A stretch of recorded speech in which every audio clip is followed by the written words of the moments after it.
क्या हो अगर एक दिन बारिश शुरू हो और बस रुके ही ना? क्या हो अगर नदियां अब अपनी सीमाओं में ना रहने का फैसला करें? क्या हो अगर विशाल शांत महासागर ओशियंस इंच इंच करके उठें और हमारे पैरों तले की जमीन को वापस लेने के लिए अंदर की ओर बढ़ना शुरू कर दें? क्या आपने कभी इस बारे में सोचा है? हम पानी को हल्के में लेते हैं। यह हमारे नलों से बहता है। यह हमारी झीलों और नदियों को भरता है। यह आसमान से गिरता है और धरती को पोषण देता है। हम इसे एक कोमल जीवन निर्वाहक शक्ति के रूप में देखते हैं। लेकिन क्या होता है जब यह कोमल शक्ति अपनी असली बेकाबू शक्ति दिखाती है? क्या हो अगर वही तत्व जो हमें जीवन देता है उसे सब कुछ छीनने का फैसला कर ले? इस स्थिति की कल्पना करो। आसमान हमेशा एक ग्रे कैनवास है। बारिश की आवाज एक लगातार पागल कर देने वाली ड्रम बीट बन जाती है। पहले यह एक नॉवेल्टी है, फिर एक इनकन्वीनियंस, लेकिन जल्द ही यह एक थ्रेट बन जाती है। सड़कें नदी बन जाती हैं, खेत झीलें बन जाते हैं, हमारे घरों की नींव भीगने लगती है और कमजोर पड़ने लगती है। जिस दुनिया को हम जानते हैं, हमारे पैरों तले की ठोस जमीन घुलने लगती है। यह किसी फिल्म का सीन नहीं है, यह एक ऐसा सवाल है जो प्रकृति की शक्ति और हमारी अपनी कमजोरी के बारे में हमारे सबसे गहरे डर को टटोलता है। हमने अपनी सभ्यताओं को, अपने पूरे अस्तित्व को इस धारणा पर बनाया है कि पानी अपना काम करेगा। लेकिन क्या यह हमेशा ऐसा ही करेगा? सवाल सिर्फ एंडेल्स बारिश के बारे में नहीं है। यह उस संतुलन में एक फंडामेंटल बदलाव के बारे में है जिसे हम हमेशा से जानते हैं। यह पहाड़ों में ऊंचे शांत ग्लेशियरों के बारे में है जो पानी की अकल्पनीय मात्रा को रोके हुए हैं, अचानक छोड़ देते हैं। यह विशाल बांधों के बारे में है। मानव इंजीनियरिंग के मॉन्यूमेंट्स एक छोटी सी दरार विकसित करते हैं जो एक कैटास्ट्रॉफिक दरार में बदल जाती है। हम एक नाजुक संतुलन में रहते हैं, ग्रह के सबसे शक्तिशाली तत्व के साथ एक पैक्ट, और हर दिन अपने कार्यों और अपनी नेग्लिजेंस के माध्यम से हम इस पैक्ट की सीमाओं का परीक्षण कर रहे हैं। सवाल यह नहीं है कि यह टूटेगा या नहीं, बल्कि कब टूटेगा, और जब ऐसा होगा तो क्या हमारी दुनिया बचेगी? यह सवाल हमें अपने दैनिक जीवन से परे देखने के लिए मजबूर करता है। यह हमें बड़ी तस्वीर देखने के लिए मजबूर करता है। पानी जीवन का पालना है। यही कारण है कि हम इस नीले ग्रह पर मौजूद हैं। हमारे शरीर की हर कोशिका इस पर निर्भर करती है। इतिहास की हर सभ्यता नदियों के किनारे फली फूली है, लेकिन इतिहास सावधानी की कहानियों से भी भरा है। बाढ़, सुनामी और तूफानों से बह गए शहरों और संस्कृतियों की कहानियां। ये सिर्फ दूर के अतीत की कहानियां नहीं हैं, ये वार्निंग्स हैं। ये स्पष्ट रिमाइंडर्स हैं कि वही पानी जो हमें पालता है, गुस्से के एक पल में विनाश की एक अनस्टॉपेबल शक्ति बन सकता है। पीछे सिर्फ साइलेंस और सौरो छोड़ सकता है। हम पृथ्वी को नीला ग्रह एक कारण से कहते हैं। इसकी सतह का 70% से अधिक हिस्सा पानी से ढका है। यह पानी स्वयं जीवन का आर्किटेक्ट है। यह हर बायोलॉजिकल प्रक्रिया में साइलेंट पार्टनर है, सबसे छोटे माइक्रोब से लेकर सबसे बड़ी वेल तक। एक किसान के बारे में सोचें जो आसमान को देख रहा है, अपनी मरती हुई फसलों को बचाने के लिए बारिश की प्रार्थना कर रहा है। वह बारिश एक आशीर्वाद है, जीवन और सस्टेनेंस का वादा है। एक सूखे रेगिस्तान में एक प्यासे यात्री के बारे में सोचें जो एक ओएसिस पर ठोकर खाता है। वह पानी एक चमत्कार है, जीवन और मृत्यु के बीच का अंतर। पानी कोमल मां है, पोषण देने वाली और प्रदान करने वाली, बदले में कुछ भी नहीं मांगती। यह हमारी प्यास बुझाती है, हमारा भोजन उगाती है और हमारी दुनिया को साफ करती है। हमारे अपने शरीर पानी की जीवनदायक शक्ति का प्रमाण है। हम संक्षेप में पानी के चलते फिरते कंटेनर्स हैं।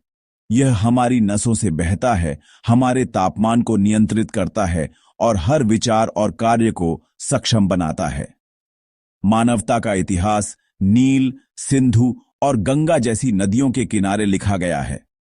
ये नदियां सिर्फ पानी के स्रोत नहीं थीं, वे पूरी सभ्यताओं की जीवन रेखाएं थीं। उन्होंने कृषि, परिवहन और व्यापार के लिए एक साधन प्रदान किया। उन्होंने संस्कृतियों, धर्मों और अर्थव्यवस्थाओं को आकार दिया। अपनी शांत, प्रिडिक्टेबल स्थिति में पानी हमारा सबसे बड़ा सहयोगी है, पवित्रता, शांति और समृद्धि का प्रतीक है। यह सुबह के सूरज को दर्शाने वाली शांत झील है, लेकिन इस जीवनदाता का एक और चेहरा भी है, एक गहरा, अधिक भयानक चेहरा। यह पानी का चेहरा है जब इसे अनलीश किया जाता है, जब यह अपनी सीमाओं को भूल जाता है और एक रेजिंग मॉन्स्टर बन जाता है। यह फ्लैश फ्लड का पानी है, मिट्टी और मलबे की एक दीवार जो बिना किसी चेतावनी के दिखाई देती है और अपने रास्ते में सब कुछ निगल जाती है। यह सुनामी का पानी है, गहरे समुद्र में भूकंप से पैदा हुई एक शांत विशाल लहर तटरेखाओं को मिटाने के लिए ओशंसों को पार करती है। यह हरिकेन का पानी है, हवाएं जो घरों को फाड़ देती हैं और एक स्टॉर्म सर्ज जो पूरे शहरों को डुबो देती है। यह पानी अपने सबसे प्राइमल, डिस्ट्रक्टिव रूप में है। पानी की यह ड्यूअल प्रकृति हमारे अस्तित्व का अंतिम पैराडॉक्स है। हम इसके बिना नहीं रह सकते, फिर भी इसका गुस्सा पल भर में हमारे जीवन को समाप्त कर सकता है। वही नदी जो हजारों एकड़ कृषि भूमि को सींचती है, मानसून के दौरान एक फ्यूरियस टॉरेंट में बदल सकती है, जो गांवों, पुलों और मानव जीवन को बहा ले जाती है। वही महासागर जो हमें भोजन प्रदान करता है और हमारे क्लाइमेट को नियंत्रित करता है, तूफान में उठ सकता है और हमारे तटीय समुदायों को निगल सकता है। इस ड्युअलिटी को समझना महत्वपूर्ण है। हमने इसके कोमल पक्ष का उपयोग करना सीख लिया है, लेकिन हम इसकी डिस्ट्रक्टिव शक्ति के बारे में खतरनाक रूप से कंप्लेसेंट हो गए हैं। एक शक्ति जिसे हम अब अपनी ही लापरवाही से बढ़ा रहे हैं। जून 2013 में उत्तराखंड के केदारनाथ की पवित्र घाटियों में एक अकल्पनीय त्रासदी हुई। यह अक्सर की तरह बारिश से शुरू हुई, लेकिन यह कोई साधारण मानसून की बारिश नहीं थी। यह एक लगातार मूसलाधार बारिश थी जो कई दिनों तक जारी रही। मंदाकिनी नदी, जो आमतौर पर तीर्थयात्रियों की एक शांत साथी थी, एक भयानक गुस्से के साथ बढ़ने लगी। मंदिर शहर के ऊपर चौराबाड़ी ग्लेशियर झील भी भर रही थी, अपने प्राकृतिक मोरेन बांध के खिलाफ तनावग्रस्त थी। स्थानीय लोग, तीर्थयात्री, वे सभी बढ़ते पानी को बढ़ते हुए डर के साथ देख रहे थे। पर्वत जो हमेशा रक्षक लगते थे, अचानक भयावह लगने लगे। ब्रेकिंग पॉइंट 16 जून की रात और 17वीं की सुबह आया। चौराबाड़ी झील को रोके हुए मोरेन बांध टूट गया।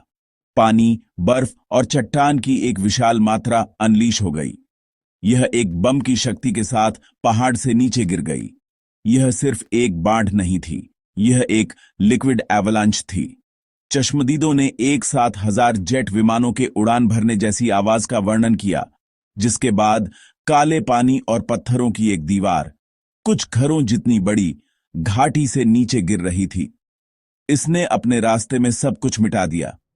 होटल, गेस्ट हाउस, दुकानें और घर ऐसे बह गए जैसे वे कार्डबोर्ड के बने हों। घाटी में फंसे हजारों तीर्थयात्रियों और निवासियों के लिए यह एक जीवित नाइटमेयर था। जमीन हिल गई, हवा पानी की दहाड़ और डरे हुए लोगों की चीखों से भर गई थी। लोग ऊंचे स्थान पर भाग गए, लेकिन कई लोगों के लिए कहीं जाने की जगह नहीं थी। बाढ़ का पानी प्राचीन शहर से होकर गुजरा, लगभग कुछ भी नहीं बचा, सिवाय चमत्कारी रूप से केदारनाथ मंदिर की मुख्य संरचना के। लेकिन इसके चारों ओर पूर्ण विनाश का एक दृश्य था। जीवन और विश्वास का एक परिदृश्य मिट्टी, चट्टान और मलबे के ग्रेवयार्ड में बदल गया था। मानवीय क्षति स्टैगरिंग थी। हजारों लोग मारे गए या लापता हो गए। इस कैटास्ट्रोफी का कारण क्या था? यह प्राकृतिक फ्यूरी और मानवीय फॉली का एक डेडली कॉकटेल था। असामान्य रूप से भारी वर्षा बदलते क्लाइमेट पैटर्न्स का एक स्पष्ट संकेत था, जिससे ऐसी एक्सट्रीम वेदर इवेंट्स अधिक बार होती हैं। लेकिन डिजास्टर को फ्रेजाइल नदी के किनारों पर रैम्पेंट अनरेगुलेटेड कंस्ट्रक्शन द्वारा बढ़ा दिया गया था। होटल और इमारतें ऐसी जगहों पर बनाई गईं जहां उन्हें कभी नहीं होना चाहिए था, जिससे नदी के प्राकृतिक प्रवाह में बाधा उत्पन्न हुई। जब नदी को फैलने के लिए जगह की जरूरत थी, तो उसने इसे बलपूर्वक ले लिया। केदारनाथ त्रासदी हिमालय से एक ब्रूटल लेसन थी। जब हम पहाड़ों और नदियों का अनादर करते हैं, तो वे जल्द या बाद में उस सम्मान को वापस मांगेंगे। 18 अगस्त 1979 को गुजरात का मोरबी शहर एक बस्टलिंग इंडस्ट्रियल टाउन था, जो अपनी घड़ी और सिरेमिक उद्योगों के लिए प्रसिद्ध था। इसके लोग अपना दिन बिता रहे थे, इस बात से अनजान कि एक जलमग्न कब्र उन पर मंडरा रही थी।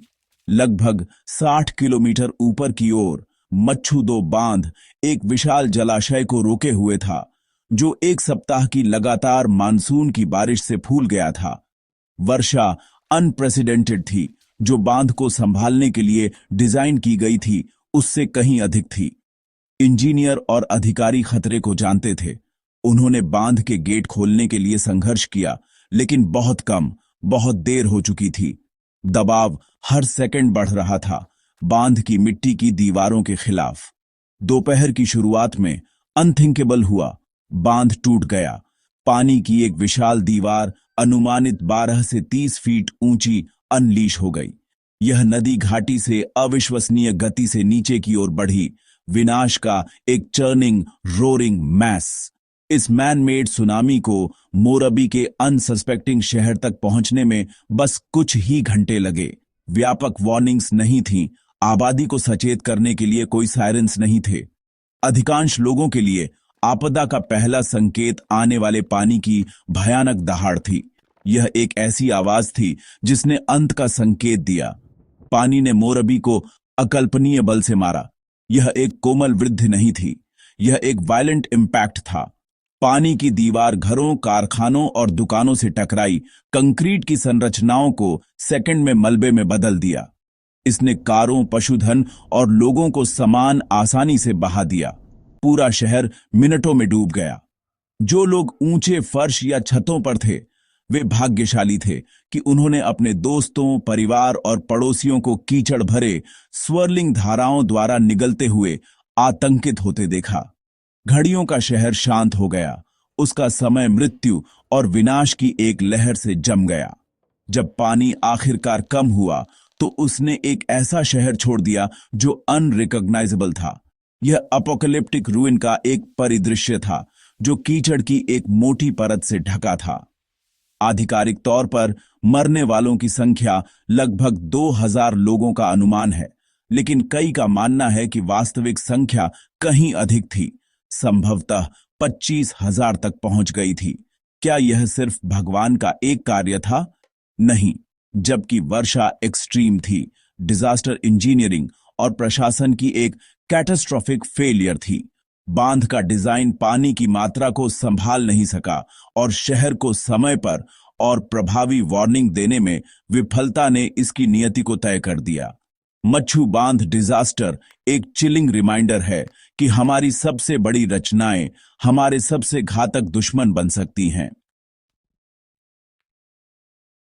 अगस्त 2005 के अंत में अटलांटिक में कैटरीना नाम का एक तूफान बन रहा था। यह एक व्यस्त मौसम में बस एक और हरिकेन जैसा लग रहा था, लेकिन जैसे ही यह मैक्सिको की खाड़ी के गर्म पानी के ऊपर से गुजरा, यह एक राक्षसी कैटेगरी 5 स्टॉर्म में बदल गया। इसका लक्ष्य अमेरिकी गल्फ कोस्ट था और इसके रास्ते में सीधे ऐतिहासिक शहर न्यू ऑर्लियंस था, एक शहर जो अपने संगीत, भोजन और जीवंत संस्कृति के लिए प्रसिद्ध था। शहर की एक अनोखी और खतरनाक ज्योग्राफी थी। इसका अधिकांश हिस्सा समुद्र तल से नीचे था, जो लेवीज की एक जटिल प्रणाली द्वारा संरक्षित था, जैसे एक मेज पर रखा हुआ कटोरा। निवासियों को जोखिम पता था, लेकिन कोई भी आने वाले के लिए तैयार नहीं था। जैसे ही कैटरीना 29 अगस्त को लैंड पर आई, यह अपने साथ फेरोशियस हवाएं और एक मैसिव स्टॉर्म सर्ज लेकर आई। समुद्र के पानी का यह सर्ज असली किलर था। इसने शहर की लेवी सिस्टम के खिलाफ धक्का दिया, वही दीवारें जो पानी को बाहर रखने के लिए डिजाइन की गई थीं। दबाव बहुत ज्यादा था। लेवीज, जिन्हें खराब तरीके से डिजाइन किया गया था और इनएडिक्वेटली मेंटेन किया गया था, विफल होने लगे।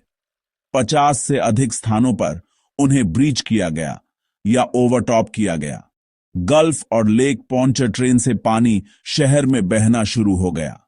यह एक धीमी लीक नहीं थी, यह एक डेल्यूज थी। कटोरा तेजी से भर रहा था। निवासियों के लिए, खासकर उन लोगों के लिए जो खाली नहीं कर सके या नहीं करेंगे, स्थिति जीवित रहने की लड़ाई में बदल गई। पानी टेरिफाइंग गति से बढ़ गया। लोग अपने घरों में फंसे हुए थे, अपनी अटारी में और फिर अपनी छतों पर चढ़ने के लिए मजबूर थे। मदद के लिए फ्रैंटिकली हाथ हिला रहे थे, जो धीरे धीरे आ रही थी। शहर एक फेटिड टॉक्सिक झील में बदल गया। बिजली गुल हो गई, संचार खत्म हो गया। शहर की आवाजें पानी के लैपिंग और बचाव के लिए डेस्परेट चीखों से बदल गईं। यह व्यवस्था का पूर्ण ब्रेकडाउन था। दुनिया के सबसे धनी देशों में से एक में एक ह्यूमैनिटेरियन क्राइसिस सामने आ रही थी। इसके बाद दिल दहला देने वाली डेसोलेशन का एक दृश्य था। न्यू ऑर्लियंस का 80% हिस्सा पानी के नीचे था। 1800 से अधिक लोगों ने अपनी जान गंवाई। लाखों लोग विस्थापित हुए, उनके घर और जीवन नष्ट हो गए। विफलता सिस्टेमिक थी। यह इंजीनियरिंग की विफलता थी, क्योंकि लेवीज ऐसे तूफान का सामना करने के लिए नहीं बनाए गए थे। यह सरकार की विफलता थी, धीमी और अराजक प्रतिक्रिया के साथ। और यह उन वैज्ञानिकों की वार्निंग्स को अनदेखा करने की विफलता थी, जिन्होंने वर्षों से भविष्यवाणी की थी कि एक बड़ा हरिकेन बिल्कुल इस तरह की कैटास्ट्रोफी का कारण बन सकता है।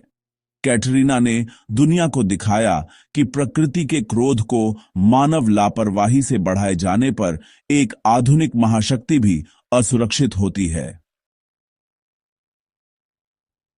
इटालियन आल्प्स की सुरम्य वेजोन घाटी में आधुनिक इंजीनियरिंग का एक प्रमाण खड़ा था। वेजोन बांध 1961 में पूरा हुआ।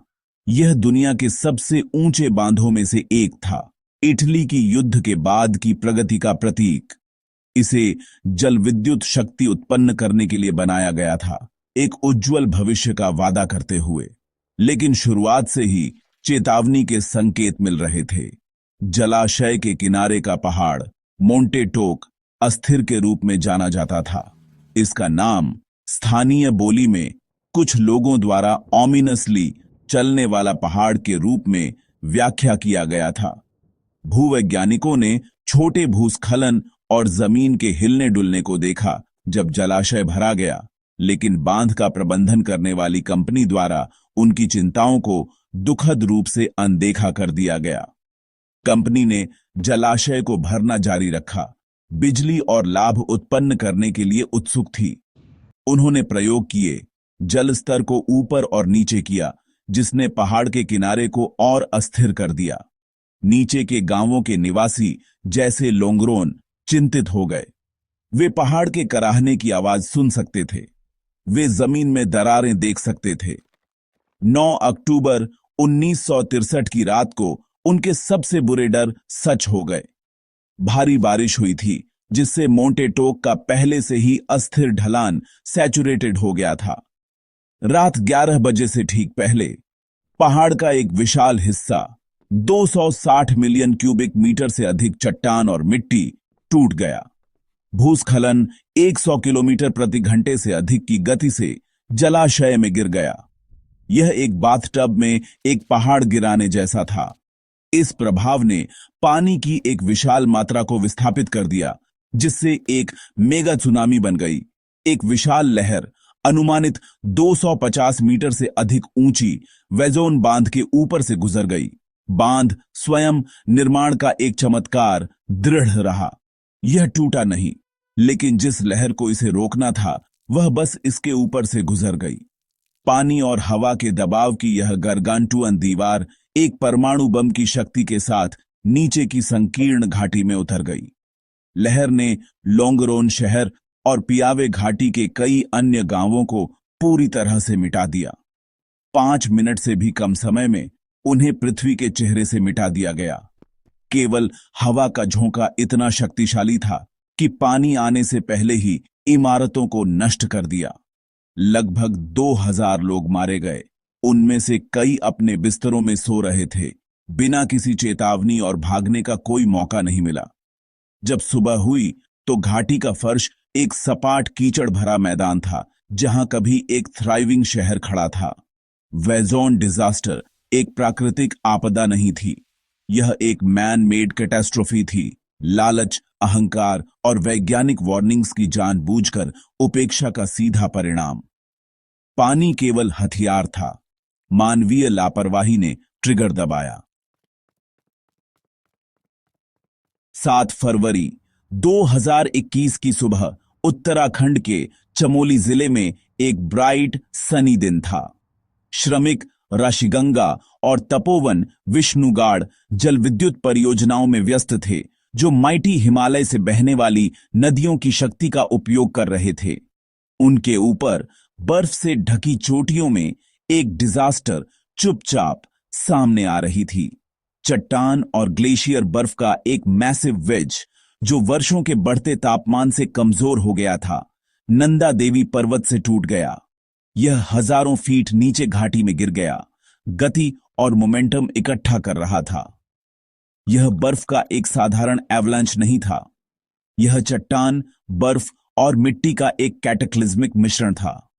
जैसे ही यह संकीर्ण नदी के गॉर्ज में टकराया, घर्षण और प्रभाव ने तुरंत बर्फ को पिघला दिया, जिससे एक राक्षसी फ्लैश फ्लड उत्पन्न हुई। ऋषिगंगा और धौलीगंगा नदियों में गहरे पानी, कीचड़ और पत्थरों का एक रोरिंग, टेरिफाइंग टॉरेंट बह गया। यह एक मालगाड़ी की गति से चल रहा था, अपने रास्ते में सब कुछ नष्ट कर रहा था। ऋषिगंगा परियोजना के श्रमिकों को प्रतिक्रिया करने का समय नहीं मिला। बाढ़ की लहर ने उन्हें सबसे पहले मारा, पल भर में पूरे पावर प्लांट को ऑब्लिटरेटिंग कर दिया। बाढ़ ने बड़े तपोवन परियोजना की ओर अपनी डिस्ट्रक्टिव यात्रा जारी रखी। कुछ कीमती मिनटों की वार्निंग दी गई, जिससे कुछ लोगों को भागने का मौका मिला, लेकिन परियोजना की सुरंगों के अंदर गहरे कई श्रमिकों के लिए वार्निंग बहुत देर से या बिल्कुल भी नहीं आई। कीचड़ और मलबे का टॉरेंट बांध से टकराया और सुरंग नेटवर्क में बह गया, जिससे दर्जनों पुरुष गहरे भूमिगत फंस गए। दृश्य केओस और टेरर का था। नदी, जो कुछ पल पहले ऊर्जा का स्रोत थी, मृत्यु का एक चर्निंग एजेंट बन गई थी। पुल बह गए, गांव कट गए और एक डेस्परेट रेस्क्यू ऑपरेशन शुरू हो गया। चमोली डिजास्टर, जिसमें 200 से अधिक लोगों की जान चली गई, एक वार्मिंग प्लैनेट से एक स्टार्क और ब्रूटल संदेश था। वैज्ञानिकों ने निष्कर्ष निकाला कि क्लाइमेट चेंज ही प्राथमिक कल्प्रिट था। बढ़ते वैश्विक तापमान हिमालयी ग्लेशियरों को अलार्मिंग दर से अस्थिर कर रहे हैं, जिससे वे ऐसे कैटास्ट्रोफिक कोलैप्सिस के प्रति अधिक प्रवण हो रहे हैं। यह एक टिकिंग टाइम बॉम्ब है। इस घटना ने ऐसे भूवैज्ञानिक रूप से फ्रैजाइल और पारिस्थितिक रूप से सेंसिटिव क्षेत्र में बड़ी बुनियादी ढांचा परियोजनाओं के निर्माण के बारे में भी अर्जेंट सवाल उठाए। हम विकास की सीमाओं को उन क्षेत्रों में धकेल रहे हैं जो तेजी से खतरनाक होते जा रहे हैं, उन स्पष्ट संकेतों को अनदेखा कर रहे हैं कि पहाड़ अब तनाव को बर्दाश्त नहीं कर सकते। हॉरर की इन कहानियों को देखने के बाद केदारनाथ में पहाड़ों के रोने की, मोरबी में एक शहर के डूबने की, न्यू ऑर्लियंस में एक सपने के बह जाने की, पानी पर उंगली उठाना आसान है। बाढ़, तूफान, सुनामी को खलनायक के रूप में देखना आसान है। हम उन्हें प्राकृतिक आपदाएं कहते हैं, एक क्रूर और अनप्रिडिक्टेबल प्रकृति के कार्य। लेकिन क्या यह पूरी सच्चाई है? अगर हम इनमें से प्रत्येक त्रासदी को करीब से देखें तो एक अलग अपराधी छाया से उभरता है। एक ऐसा अपराधी जो कहीं अधिक परिचित है और कहीं अधिक दोषी है। वह अपराधी हम हैं। यह हमारी सामूहिक नेग्लिजेंस, हमारा अहंकार और हमारा लालच है। इस बारे में सोचो, केदारनाथ में पानी को रेकलेस कंस्ट्रक्शन द्वारा बढ़ाया गया था, जिसने इसके प्राकृतिक मार्ग को अवरुद्ध कर दिया था। मच्छू बांध इनएडिक्वेट डिजाइन और एक डिलेड वार्निंग सिस्टम के कारण विफल रहा।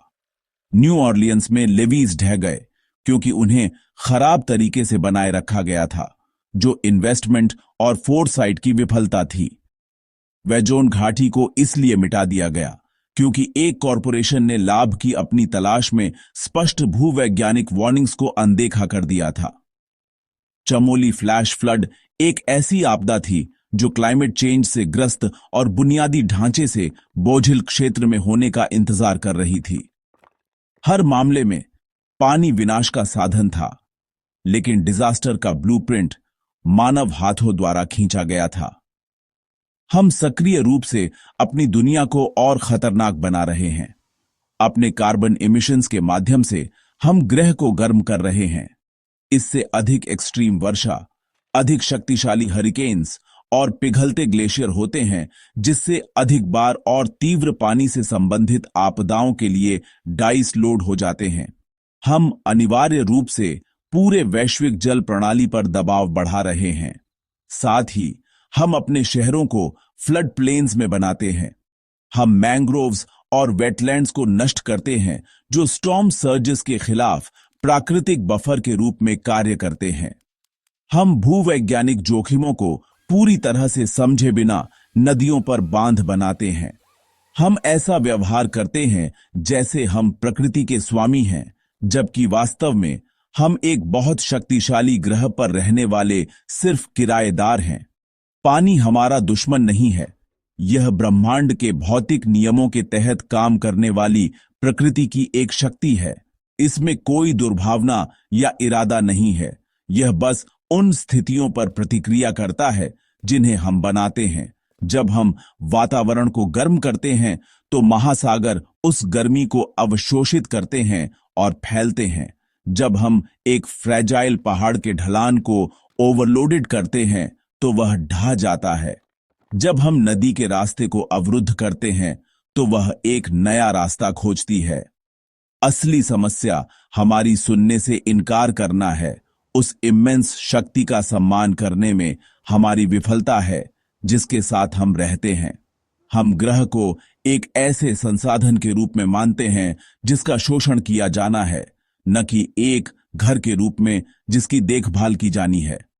और अब हम इसके परिणामों का सामना कर रहे हैं। तो अब हम कहां जाए? हमने सबूत देखे हैं। हमने चश्मदीदों के बयान सुने हैं। हमने इन विनाशकारी घटनाओं से होने वाले दर्द और नुकसान को महसूस किया है। पैटर्न अनडिनाएबल है। ये अलग थलग घटनाएं नहीं हैं। ये एक गहरी बीमारी के लक्षण हैं। ये एक तनावग्रस्त ग्रह से लगातार बढ़ती हुई वार्निंग्स की एक श्रृंखला है। हर बाढ़, हर तूफान, हर पिघलता ग्लेशियर हमारे दरवाजे पर एक दस्तक है। लेकिन हम इसे कब तक अनदेखा करते रहेंगे? अगली वार्निंग बहुत अच्छी तरह से आखिरी हो सकती है, एक अंतिम कैटास्ट्रॉफिक घटना जिससे कोई रिकवरी नहीं होगी। हम मानव इतिहास के एक महत्वपूर्ण मोड़ पर खड़े हैं। जिस रास्ते पर हम हैं, अनचेक्ड कंजम्पशन, एनवायरमेंटल डिसरिगार्ड और शॉर्ट साइटेड प्लानिंग का रास्ता, वह सीधे अधिक केदारनाथ, अधिक कैटरीना, अधिक वेजोन की ओर ले जाता है। विज्ञान स्पष्ट है। भविष्य में अधिक एक्सट्रीम मौसम, बढ़ते समुद्री स्तर और पानी से संबंधित अधिक जोखिमों का वादा किया गया है। इस रास्ते पर चलते रहना सिर्फ इररिस्पॉन्सिबल नहीं है, यह सुइसाइडल है। हम एक ऐसी समस्या से इंजीनियरिंग के माध्यम से बाहर नहीं निकल सकते जिसे हम सक्रिय रूप से बना रहे हैं। सबसे ऊंचा बांध और सबसे मजबूत लेवी अंततः विफल हो जाएगा यदि उनके खिलाफ खड़ी ताकतें बहुत अधिक हैं और हम हर दिन उन ताकतों को और अधिक बढ़ा रहे हैं। दूसरा रास्ता बदलाव का है। यह सम्मान, जिम्मेदारी और फोरसाइट का रास्ता है। इसके लिए हमें पानी और ग्रह के साथ अपने संबंधों पर मौलिक रूप से फिर से सोचने की आवश्यकता है। इसका मतलब है क्लाइमेट चेंज को गंभीरता से लेना और जीवन के एक सस्टेनेबल तरीके में संक्रमण करना। इसका मतलब है हमारे प्राकृतिक पारिस्थितिक तंत्रों जैसे जंगलों और वेटलैंड्स की रक्षा करना, जो जल चक्रों को विनियमित करने में मदद करते हैं। इसका मतलब है अपने शहरों और बुनियादी ढांचे की योजना प्रकृति के साथ तालमेल बिठाकर बनाना, न कि इसके डिफायंस में। इसका मतलब है वैज्ञानिकों और इंजीनियरों की बात सुनना और उनकी वार्निंग्स पर ध्यान देना। यह रास्ता आसान नहीं है। इसके लिए बलिदान, इनोवेशन और वैश्विक सहयोग की आवश्यकता होगी, लेकिन यह एकमात्र रास्ता है जो एक सुरक्षित और सस्टेनेबल भविष्य की ओर ले जाता है। चुनाव हमारा है और हमें इसे अभी करना होगा। हम अपने वेकअप कॉल के लिए अगली आपदा का इंतजार नहीं कर सकते। हमें अतीत के लेसन्स पर कार्य करना चाहिए। पानी अपनी शांत अवस्था में हमें जीवन देता रहता है। यह संतुलन और सम्मान के लिए एक शांत दलील है, लेकिन इसका दूसरा चेहरा हमेशा वहां होता है, इंतजार कर रहा होता है। अगले टूटे हुए लेवी के लिए, अगले अस्थिर ग्लेशियर के लिए, मानव फॉली के अगले कार्य के लिए। हमें याद रखना चाहिए कि सुरक्षा एक भ्रम है और हमें विजिलेंट रहना चाहिए, क्योंकि पानी यह हमेशा खतरनाक नहीं दिखता, लेकिन एक दिन आप खिड़की से बाहर देखते हैं और एक ऐसा दृश्य देखते हैं जिसे आप अनसी नहीं कर सकते।